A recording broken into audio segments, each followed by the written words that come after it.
gelime rumet o havalime ünemi xeyratını ve ki yüzanın mukabın diyoka kurda da rojem tarihi zahfır. Roje ki var rojaji fazla müjdariye Beriya 88 salı Peşengi kurda Seyit Rıza Haft ve Havalenvi Hatın katıp girin. Beli ve can-ı feda ve kat iradafa teslimlekin.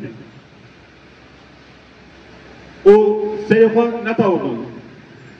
O beş hemberi düşmüşü çok daneydi. Ama rezdari biltinin. Ember kedala beş nefat tavini o ama biltini. O bila hemi cihancı bizan ve yekut her tüm ben şopa oda herin.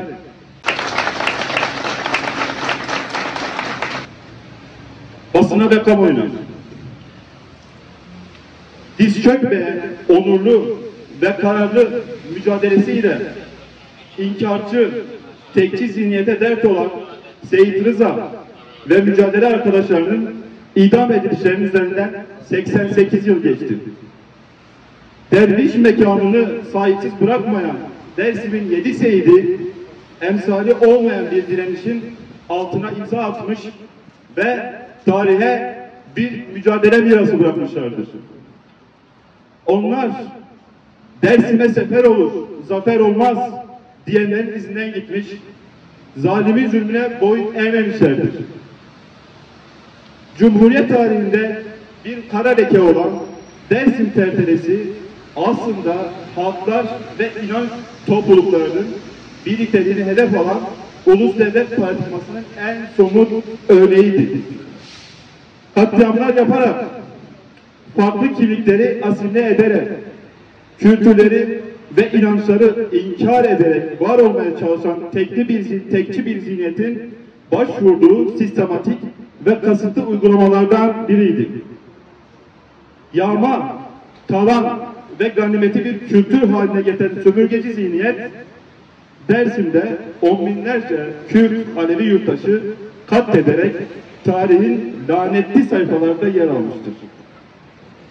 Bu inkarcı zihniyetin her türlü saldırısına karşı kimlik, inanç, doğa ve kültürünü koruyan, ağır bedeller ödeyen ve direnişin timsali haline gelen Seyit Rıza ve mücadele arkadaşları ise tarihin onurlu sayfasında yerlerini almışlardır. Cumhuriyetin henüz ilk yıllarından itibaren hakları belirlenen Dersim tertelesi aslında 1925 yılından itibaren hayata geçirilen şart islahat planının en acı sonuçlarından biriydi. Tek bir inanç ve kimliğin çıkarlarını önceleyen, farklı kimlik ve inançları hukuk ve siyaset dışında bırakan ve hakikatin reddi üzerinden bir tarih oluşturmaya çalışan zihniyet, şart ıslahat planıyla birlikte Dersim özelinde Kürdistan'ın yazgısını tayin etmeye yeltenmiştir. Bu plan 100 yıllık imha siyasetini başlatan yönetici sınıfın pusulası olmuştur. Kürt halkı ve Alevi toplumunun varlığı hedef alınmış, dili ve kültürü sistematik bir inkar politikasına mecbur bırakılmıştır. Dersim'de yaşanan trajedi günümüze kadar toplumun hafızasında derin izler bırakmıştır.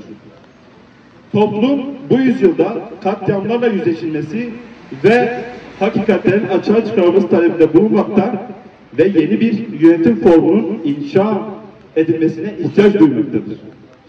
Bu bağlamda Sayın Öcalan'ın formüle ettiği demokratik ulus kavramı merkeziyetçi ulus devlete bir alternatif olmakta ve toplumun tüm dinamiklerine ortak bir yaşam modeli sunmaktadır.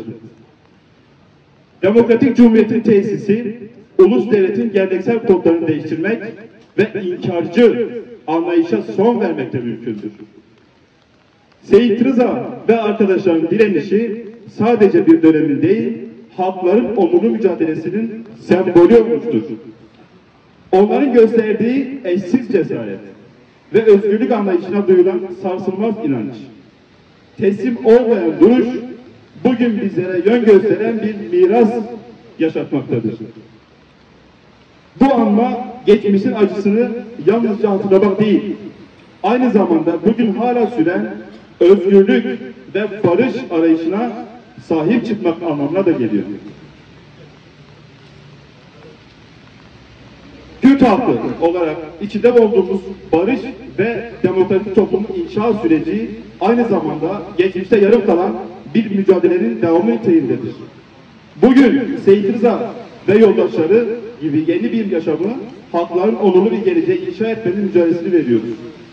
Bu süreç bizler açısından daha fazla emek vermeyi, daha fazla dayanışmayı ve hakikatle yüzleşmeyi gerektiriyor. Sayın Öcalan'ın 27 Şubat tarihli barış ve demokratik toplum çağrısı aynı zamanda hakikatlerin ortaya çıkarılması, adaletin sağlanması ve acıların paylaşmasına dönük bir çağrıdır. Bu bağlamda 1937-38'de Dersim'de meydana gelen soykırımla yüzleşmek ve eşit ortak bir geleceğin müessesi olacaktır. Mezarsızlık politikasının son bulması, Seyit Rıza ve mücadele arkadaşlarının mezar yerlerinin açıklanması, toplumun barışa ulaşmasının bir gereğidir. 88 yıl önce teslim alınamayan bir mücadelenin, düz çökmeyen bir iradenin anısını yaşatmak bugün her zamankinden daha anlamlı ve daha değerlidir. Bu vesileyle katledişlerinin yıl dönümünde Seyit Rıza ve arkadaşlarını minnetle anarken gösterdikleri eşsiz direnişin ve iradenin önünde saygıyla eğiliyoruz. Demokratik Cumhuriyet Başkanı.